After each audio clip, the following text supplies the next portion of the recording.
자, 이번 강좌는 이제 사업 시행자와 그 실시계획이죠. 사업 시행자에서 가장 포인트가 되는 건 조합입니다. 조합은 어떤 형태로든 출제되죠. 어디서 출제되냐? 여기도 있겠지만 정비법 둘 중에 하나.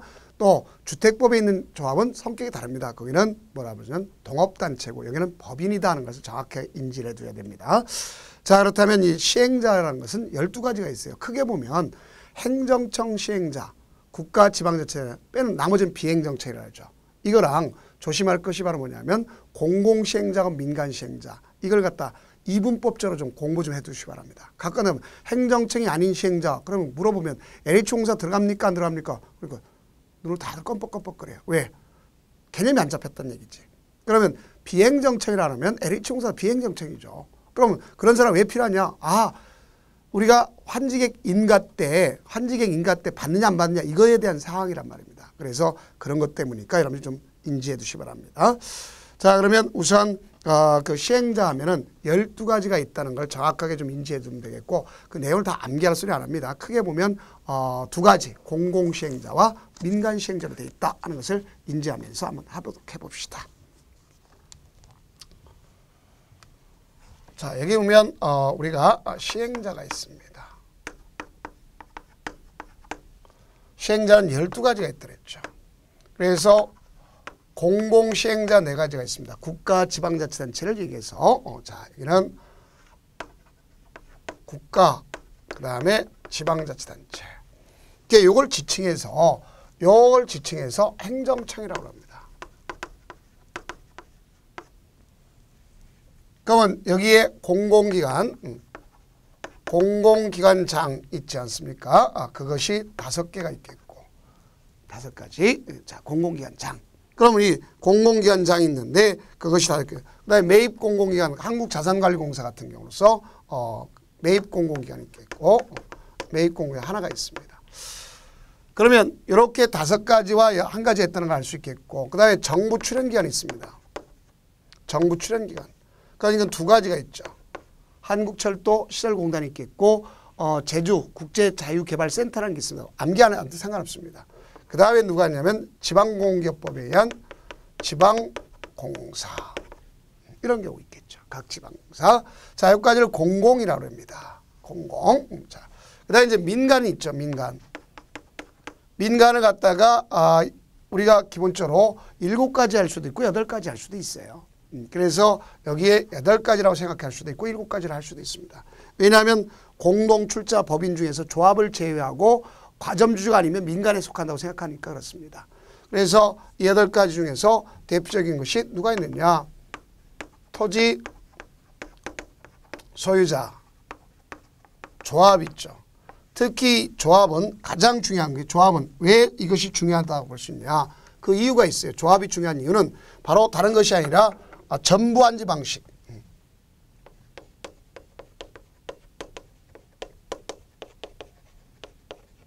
우리가 전부한지 방식 때 조합이 한다는 걸 정확히 인지해 두기 바랍니다.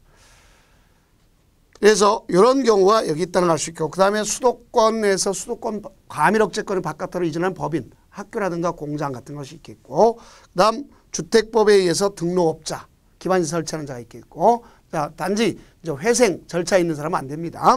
자, 다음 건설산업기본법에 토목공사업 또 토목건축공사 면허받은 자 또 부동산 개발업자 나가서 위탁관리, 자기관리라는 위탁관리 부동산 투자회사 있죠.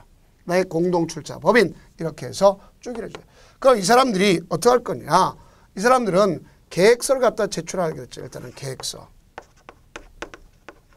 사업계획서. 걷다가 위에 거는 시행규정이 있겠고 민간에 해당한 사람은 계획서에다가 플러스 시행규약 이걸 가져옵니다. 그래서 이걸 갖다가 누구한테 하면 제출해 주는 거죠.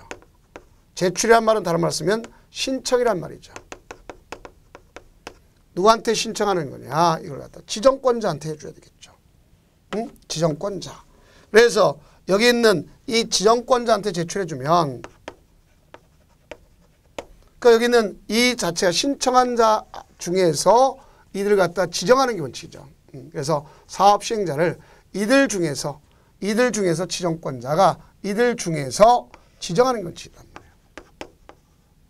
요게 원칙이다. 원칙. 그러나 이 지정할 때 지정 ing 지정할 때 특례가 있을 수 있습니다. 그러니까 이 특례가 바로 어떤 특례냐? 지정할 때 특례죠. 자, 지정할 때 특례가 바로 뭐냐? 지정한 이후에 하면. 지정할 때 특례는 자, 전부한지 방식.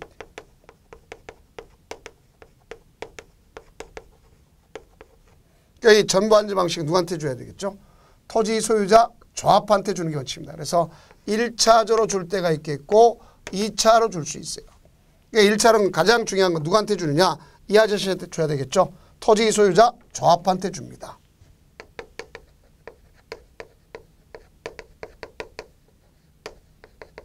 그래서 우리가 토지 소유자 조합한테 주도록 되어 있습니다. 그 얘가 못하는 사유가 있을 거 아닙니까? 못하는 사유는 1년 내 가서 신청하지 않다든가 6개월 연장할 수 있어요. 또 지방자치단체 병행하는 사업이 있다. 또 면적의 2분의 1과 총수의 2분의 1이 동의하더라. 그러면 2차 시행자한테 넘어줄 수가 있습니다. 2차 시행자는 지단체 등이 있겠죠. 자, 이렇게 됩니다. 그래서 전부한지 방식 할 때 이렇게 넘겨줄 수 있습니다. 다음, 이것이 지정해 놓고 나서 지정 이후에 변경도 있을 수 있다. 할 수 있어요. 그럼 지정해 놨다. 그럼 왜 이게 변경되는 거냐? 하는 거 봐봐야죠. 자, 우리가 이렇게 크게 보면 이렇게 한번 정리를 해봅시다. 구역이 지정됐으면 여기 시행자가 되고자 하는 자가 되려는 자가 있죠. 이 아저씨가 신청을 해야 될 거 아닙니까? 그렇죠? 신청하면 그 중에 여기 지정권자가 지정을 하는 거 아닙니까? 그 지정을 했으면 이 사람이 어떻게 가는 거냐? 일단은 실시계획을 작성해서 이걸 갖다가 인가받기 위해서 우선은 인가받기 위해서 인가 신청을 해야 되겠죠. 그래서 신청을 하고 인가받는 거죠. 작성을 해서 신청을 하고 그 다음에 가서 인가받죠. 인가받으면 이제 가서 공사를 착수해야 될 거 아닙니까? 이런 형태로 진행하는 거예요. 이런 형태로. 그럼 이미 여기서 보니까 지정이 됐어. 지정이 됐어. 그러면 지정 이후에 아까는 지정 ing 지정할 때고 ing고 이거는 지정할 때 하는 거고. 자, 그다음에 여기는 지정이 됐단 말이에요. 이거랑 이건 구별해 줘야 되겠죠. 같은 것이 아니면 할 수 있겠죠. 그러면 자 보세요. 지정했는데 뭐가 됐냐? 부도 파산납을 했어요. 그러면 사업 시행자를 바꿔줘야 되겠죠. 그렇죠? 변경해 줘야 되겠죠. 자, 당연히 변경해야 될 거예요. 부도 파산 났으면 변경해야 되겠죠. 그 다음 지정을 했는데 가서 이 사람이 실시계획 자체를 갖다 인가 신청을 안 해. 몇 년 내 안 했느냐? 1년 내 안 해. 그러면 바꿔줘야 되겠죠. 그 다음 가서 인가 받았어. 그리고 착수를 갖다가 2년 내 착수를 안 해. 바꿔줘야 되겠죠. 자, 그러면 하나, 둘, 세 개가 있죠. 그 다음에 또 하나가 있습니다. 뭐가 또 하나 있느냐? 이거죠. 여기 지정 이후에 보니까 인가 여기 사업시행자 신청이라든가 인가 신청 요 두 가지가 지정 이후에 위법함이 발견됐어. 위법했다 하면 그걸 갖다 뭐 하겠어요? 취소되겠죠. 행정처분 취소하면 바꿔줘야 될 거 아닙니까? 그렇죠? 이런 형태로서 시행자를 갖다 바꿀 수가 있구나 하는 것을 아시면 되겠죠. 자, 그 내용에 대한 입장이구나 이렇게 아시면 되겠습니다. 그렇다면 거기 있는 기출 한번 체크를 해야 되겠죠? 기출 체크. 자, 도시개발법령상 도시개발구역을 지정권자가 도시개발 사업 시행자를 변경할 수 있는 경우가 아닌 것 그렇습니다. 자, 1번 보면 시행자가 도시개발 사업에 관한 실시계획인가? 실시계획 인가 받았다 그랬죠? 몇 년에 착공해야 돼? 2년 내 착수했는데 착수하지 않았다? 맞네요. 그렇죠? 그 다음 행정처분에 의해서 시행자 지정 취소됐다. 했네요. 자, 여기 시행자 지정된 것이 취소됐습니다. 행정처분에서. 당연히 맞죠. 그 다음 3번 보면 도시개발구역의 전부를 환지 방식으로 시행하는 시행자가 도시개발구역 지정에 고시일로부터 6개월 아니죠. 여기 봐요. 몇 년 내? 1년 내. 1년 내 인가 신청하지 않다. 단 6개월은 연장해 줄 수가 있다 하는 얘기입니다. 이걸 우리가 이해해 줘야 되겠죠. 다음 가서 부도 파산 등에서 가졌다. 목적 달성하기가 어렵다. 맞는 얘기지. 다음 행정처분회에서 실시가 취소했다. 맞는 얘기죠. 그렇다면 결론적으로 3번이 틀렸구나 하는 것을 아시면 되겠죠. 다음은 이제 이렇게 하면서 이 중에 가장 중요한 것이 제가 뭘 했어요? 조합이라 했죠. 그러면 조합에 대한 의미를 정확하게 인지를 해줘야 되겠죠. 조합이란 건 우리가 공법상에 있는 것으로서 조합은 크게 두 가지가 있죠. 주택조합, 도시개발조합, 정비사업조합. 왜 제가 크게 놨냐? 앞에 주택조합은 동업단체입니다. 뒤에 있는 두 가지 조합은 법인이다. 그래서 크게 두 가지로 얘기해요. 그러면 여기 있는 조합의 성격을 그래서 정확하게 인지를 해줘야 될 거 아닙니까? 그래서 여기면 조합 설립 그래놨죠.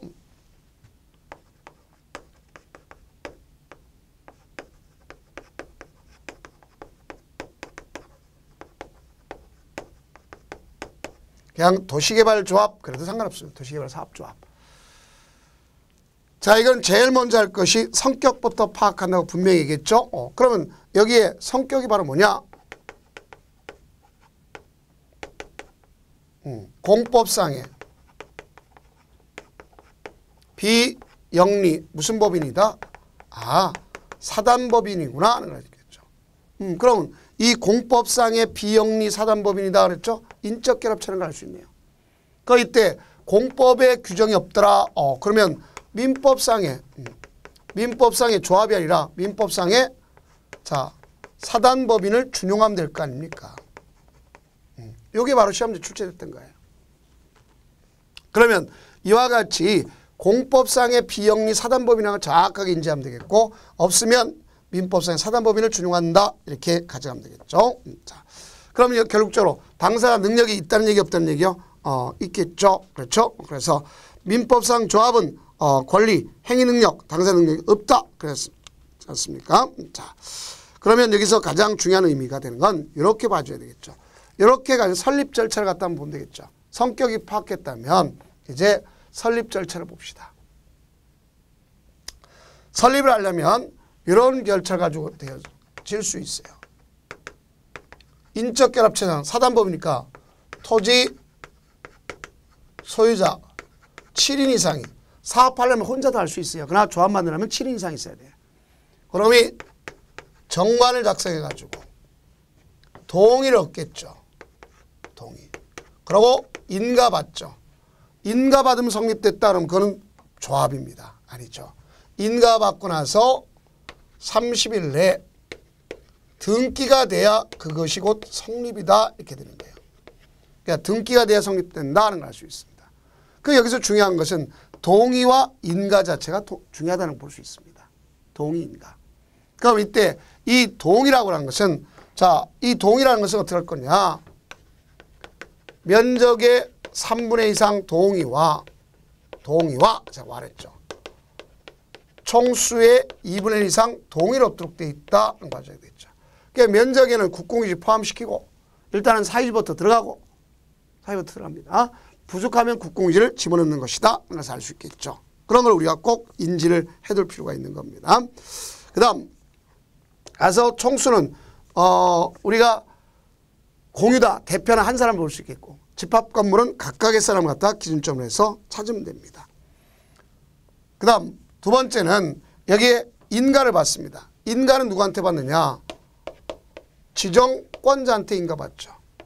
그럼 인가받은 사항을 갖다가 변경하겠다. 인가를 변경하는 거죠. 변경이 새로우니까 다시 인가받습니다. 근데 이것이 인가한 내용이 경미하다 그랬습니다. 경미하는 건 유일하게 신고하는 사항이 두 가지가 있음을 알 수 있겠죠.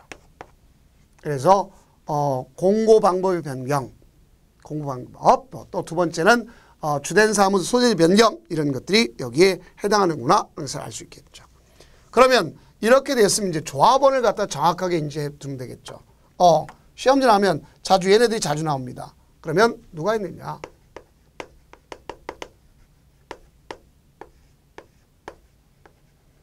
조합의 조합원 조합을 정확하게 인지하는 게 가장 좋습니다. 그러면 이 조합원이랑 조합원의 자격이라 제가 갖다 교재에다 해놨죠. 그러면 이렇게 우리가 인지를 해볼 필요가 있습니다. 뭐가 있는가? 우선 제일 먼저 조합원은요, 자격 자체가 도시 개발 구역 안에 있는 구역 내 누구면 되는 거죠? 당연히 이 사람이면 되는 거예요. 토지 소유자면 되는 겁니다. 덜도 말고 다 안에 있는 토지 소유자입니다. 당연 조합원입니다. 뭐 지상권자 그런 거 필요 없어요. 또 우리가 봤을 때 건축물 소유자 필요 없습니다. 다 무슨 소유자? 토지 소유자다 하는 걸 정확하게 인지해 주면 됩니다. 무슨 소유자? 토지 소유자다 이렇게 아시면 됩니다. 자, 그러면 여기 있는 사람 당연 조합원이라는 걸 알 수 있겠고요. 그러면 이 사람은 이 토지 소유자는 권리와 의무가 있겠죠. 그 중에 조심할 것이 그거죠. 보유 면적과 상관없이 평등 의결권을 갖고 있다. 정확히 아셔야 되겠죠. 자, 뭐랑 상관없다? 보유 면적과 상관없습니다.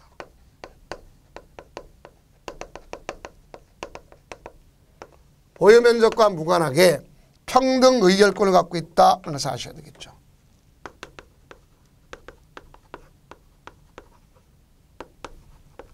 그러니까 땅 소유자면 당연히 평등 의결권을 갖는다는 얘기입니다. 그 다음 의무가 있겠죠. 의무는 이 사람들은 뭐가 의무냐. 경비를 부담해야 되겠죠. 그럼 경비를 부담하는데 경비를 납부하지 않는다 하면 연체를 부과시켜요. 그래도 납부하지 않는다면 자르는 게 아니라 당연 조합원이기 때문에 강제 징수합니다. 그럼 조합 자체가 직접 강제 징수할 수 있어요? 없어요? 없죠. 그러면 위탁 강제 징수한다. 그래서 알 수 있어요. 무슨 강제? 위탁 강제 징수. 그럼 이때 위탁 강제 징수하면 시장군수 구청장한테 하게 되면 수수료를 주도록 되어 있습니다. 감사하다고 꼭 깡패 인사 감사하다고 90대 인사해야 되겠죠. 몇 퍼센트? 4%를 떼준다 하는 것을 아시면 됩니다. 그러면 여기에 중에서 이제 임원이 있지 않습니까? 그럼 여기에 대해서 중요한 것은 뭐 직무도 있겠고 임원도 있는데 그 임원에 대한 것을 보면 임원은 조합장 1인, 이사, 감사가 있잖아요. 이들은 겸직할 수가 없는 것을 잘 알 수 있겠죠. 자, 일단은 겸직할 수가 없도록 되어 있습니다. 같은 목적에 겸직할 수 없겠고 또 같은 목적 사업하는 다른 조합의 임원이 겸직할 수가 없도록 되어 있죠. 그럼 여기 조합장은 짱이라고 할 수 있죠. 조합의 짱이요, 이사의 짱이요, 그렇죠? 우리가 대의원의 짱이다 볼 수 있겠죠. 근데 이사는 조합장을 갖다 보좌하면서 사무를 분장할 수 있겠죠. 그다음 감사는 가장 중요한 것은 조합의 사무, 재정 상태를 갖다가 뭐 할 수 있어요? 가서 회계 감사하는 사항이죠. 그러나 그 중에 중요한 것은 여기 있네요. 여기 있는 이 조합장과 이사가 조합을 상대로 계약이나 소송을 한다. 그럼 누가 대표가 될 거냐? 이 사람이 대표가 되는구나 하는 걸 알 수 있어요. 그래서 그때는 누가 감사가 대표가 된다 하는 걸 볼 수 있습니다. 그 다음 여기는 이들에 의한 것은 여기 있는 이 사람들은 자 여기 있는 토지 소유자 중에서 의결권을 가진 자 중에서 토지 소유자 의결권을 가진 자 중에서 어디서 임명하는 거냐? 자, 총회에서 선임하는 거죠. 그러면 결국 토지 소유자 의결권을 가진 자 중에서 선임하도록 되어 있습니다. 그렇게 하시면 되겠고 여기는 기관은 두 가지가 있죠. 총회가 있겠고 대의원회가 있습니다.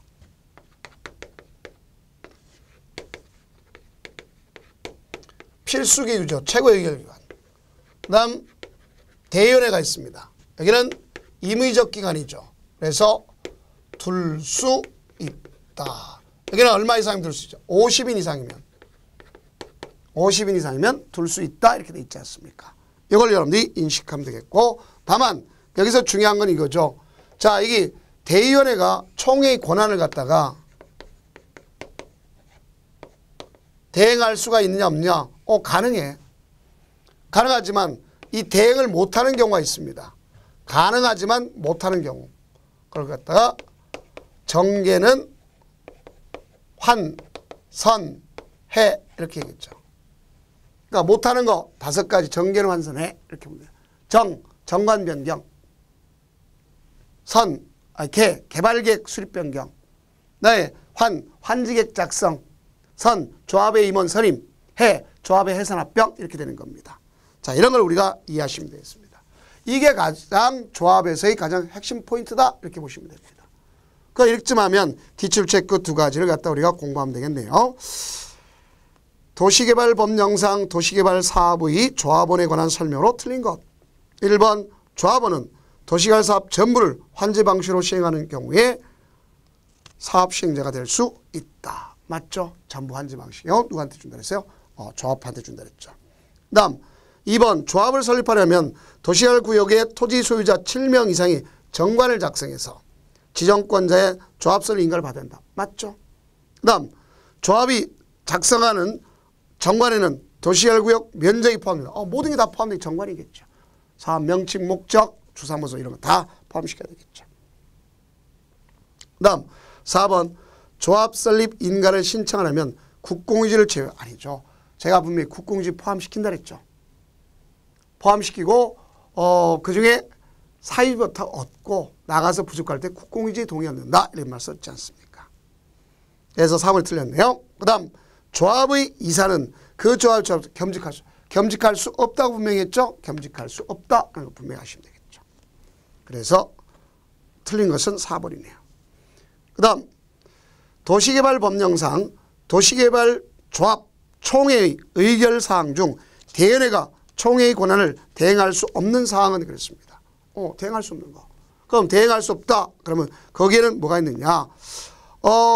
여기 있죠. 정계는 환선해야 된다.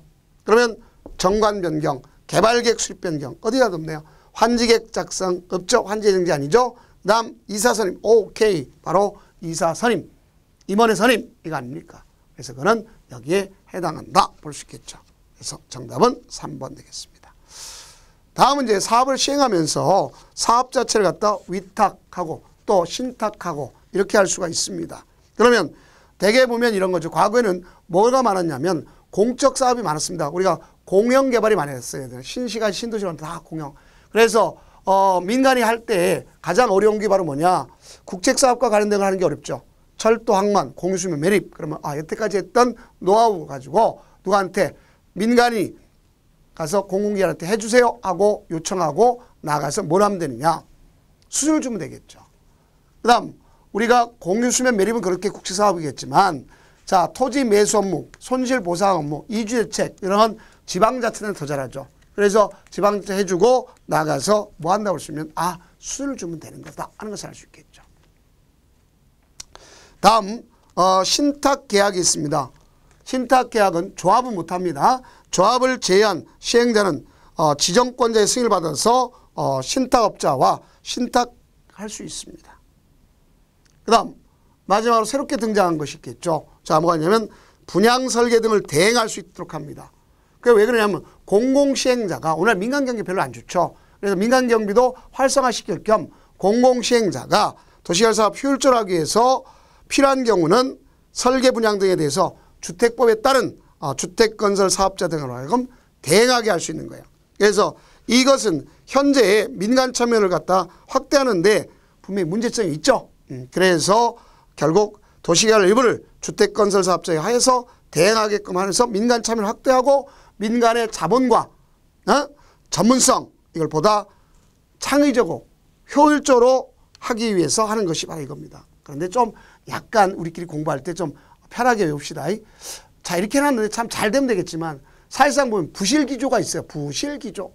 자 뭐냐 가서 부지조성공사 실시설계 기반시설 공사 부실기조죠. 자 조성된 토지의 분양. 그래서 우리끼리 공부할 때 부실기조 여기 있다 이렇게 생각하시면 됩니다.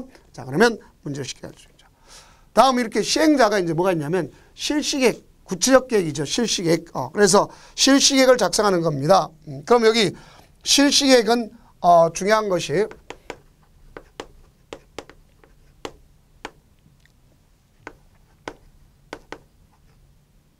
구체적 사업계획이죠. 구체적 사업계획이기 때문에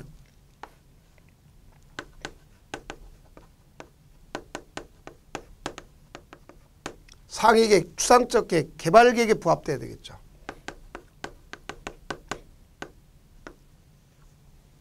그럼 당연히 개발계획에 부합돼야 되겠고, 이 안에는 자금 조달, 그러니까 일반적으로 자금을 어떻게 하겠다, 또 그 계획기간, 시행기간 이런 것들이 다 그 안에 포함돼야 되겠죠.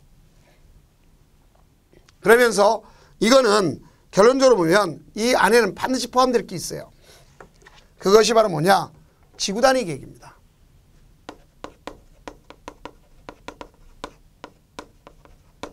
이것이 반드시 포함돼야 돼요. 그래서 우리가 개발계획은 들어가지 않았죠. 그래서 실시계획에는 반드시 이것이 들어가야 된다 하는 것을 알 수 있습니다. 그러면 이때 우리는 이 자체를 가지고 인가를 갖다가 받습니다. 인가를 받아요. 그 인가는 누구한테 받느냐? 지정권자한테 받습니다. 그런데 이 지정권자가 국토장관인 경우 있고 시도사 대도시장인 경우도 있잖아요. 그렇죠? 그래서 국토장관인 경우도 있고 시도지사 대도시시장인 경우도 있잖아요. 그 이때 이 국토장관이다 지정권자면 앞에 있는 이들의 의견을 들어보는 겁니다.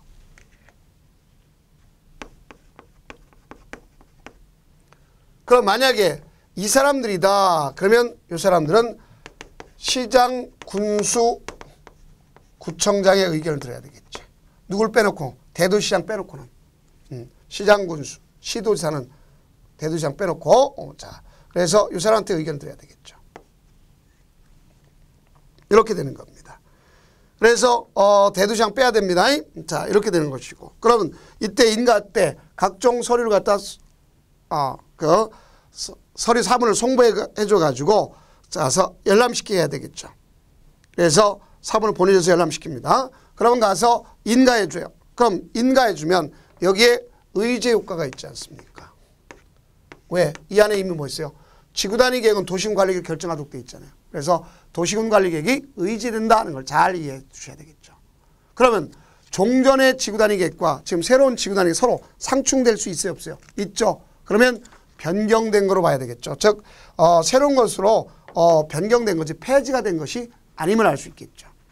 그렇죠? 그러면 이쯤 하면 한번 기출 체크를 갖다 한번 보시면 되겠네요. 자, 도시개발법령상 도시개발 사업의 실시계획에 관한 설명으로 틀린 것. 1번 시행자는 지구단위 계획에 포함된 실시계획을 작성하여야 한다. 그러면 당연히 맞는 얘기죠.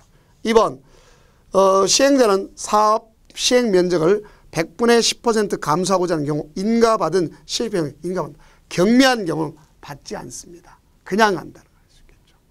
경미한 것 중에 받아야 되는 것은 어디서 했느냐? 우리가 조합설립 인가 때 그때만 했다는 것을 알 수 있습니다.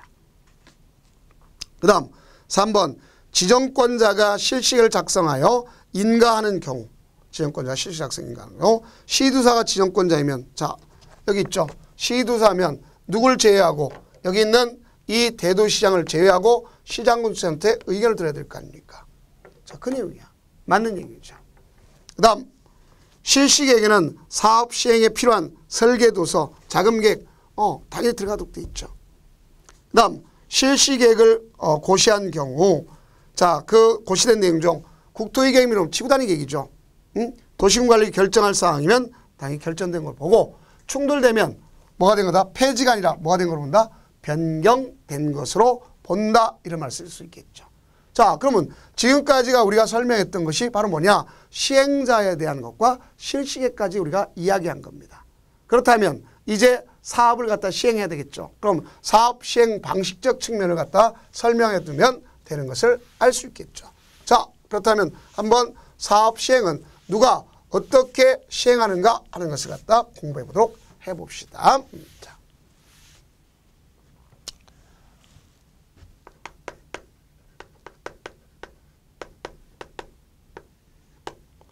도시개발 사업을 하려면 이 시행 방법이 있어야 되겠죠.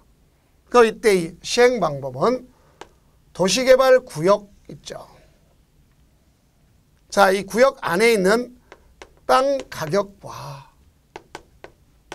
부근에 있는 가격을 비교해 보는 거예요. 그래서 상대적으로 이 지역이 낮다 그러면 수용 사용 방식을 찾는 거죠. 낮다면 수용 사용 방식. 그래서 빼앗아서 뭐 하는 거냐? 집단적으로 택지를 조성합니다. 그래서 조성해서 궁극적으로 뭐 하는 거냐? 공급하는 거예요. 그러니까 예전과 달리 이때 이 조성하는 방법을 이 택지를 갖다가 조성한다 그럴 때 일반적으로 그냥 일반적으로 조성해서 공급하는 방식이 있겠고, 일반적으로 조성해서 공급하는 방식이 있고, 그 중에 뭐가 있냐면 3분의 1을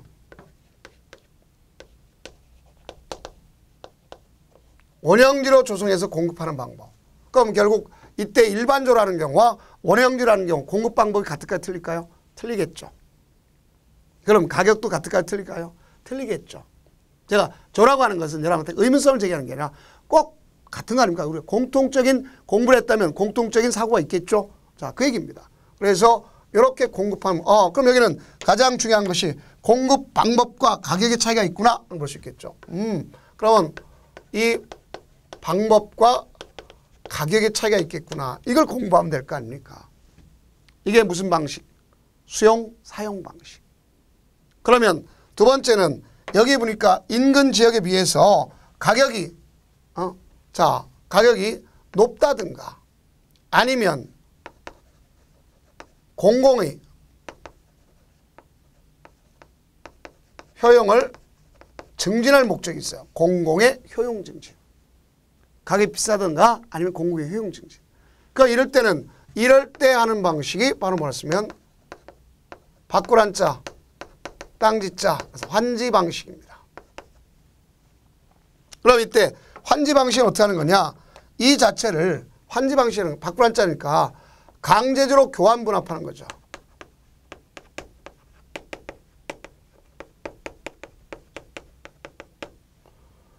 강제로 교환 분합해서 종전 토지에 가름 처분해 주면 돼요.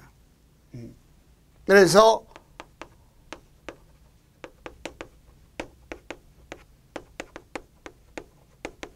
종전 토지에 가름하는 처분을 갖다 한다. 볼 수 있습니다.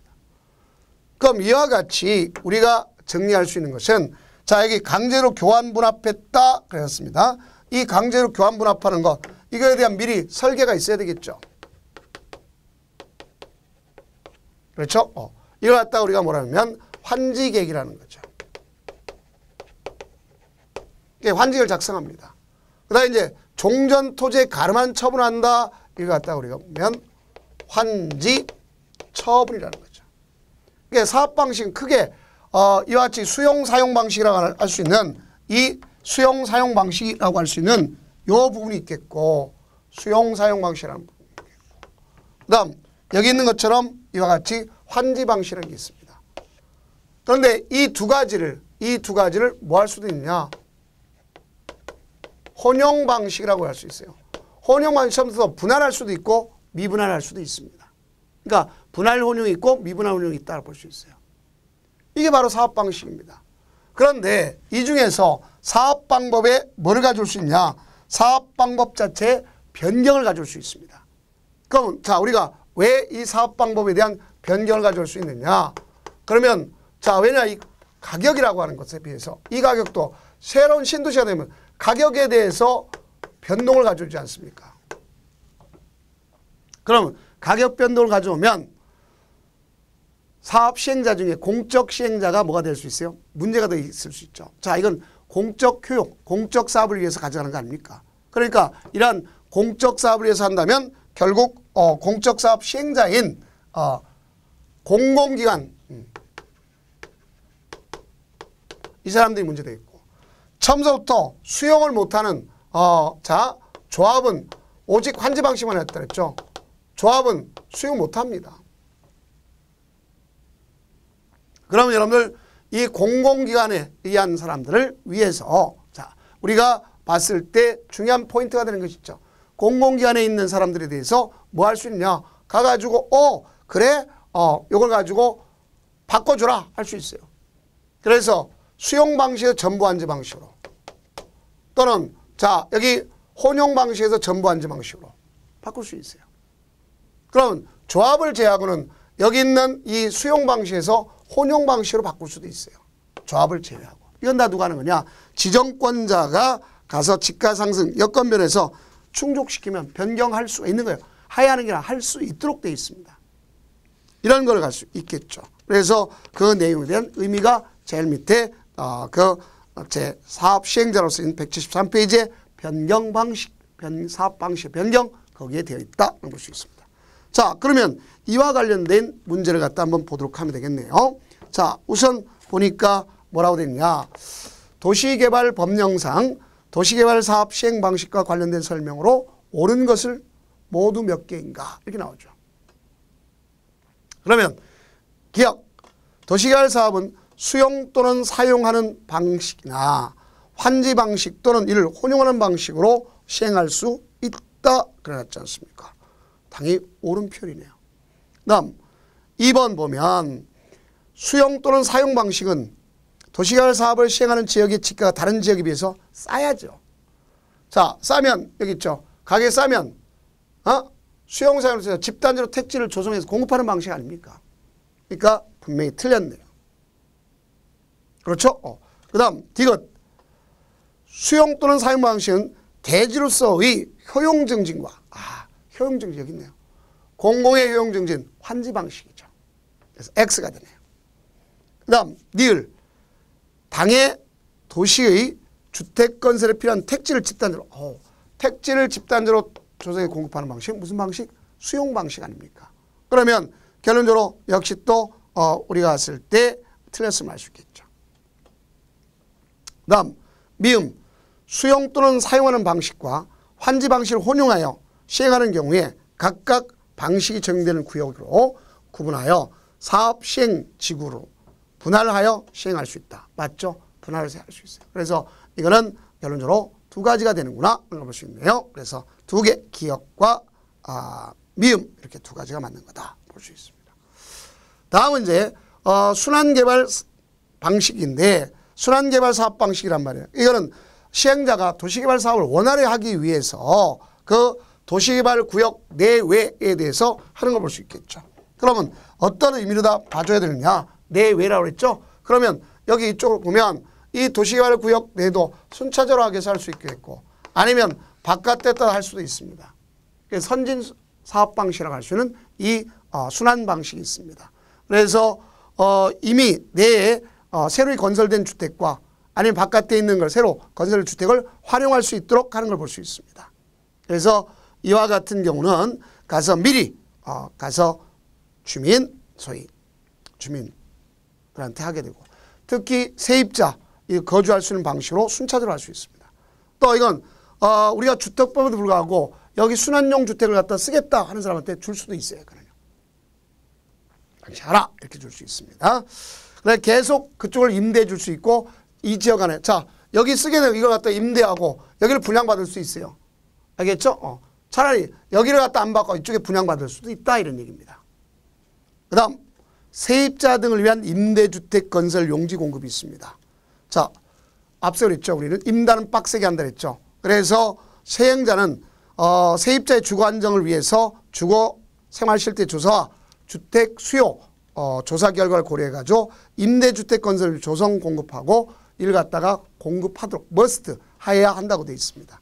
그럼 이 공공시행자 중에서 주택을 건설 또는 공급 임대하는 자가 시행자가 요청하는 경우는 도시개발 사업에 필요한 것을 인수하도록 되어 있습니다. 그래서 자격은 이 세입자가 가져가는데 자, 이 자격에 대해서는 별도로 규정하고 있고 그거는 비행정체 아닌 시행자는 미리 시장군수구청장한테 승인받도록 되어 있다 이렇게 보시면 되겠습니다. 그 여기까지 하고 이제 다음 강좌는 사업 방식 중에 이제 수용 사용 방식, 환지 방식 별개로 진행하도록 하겠습니다. 고생 많으셨습니다.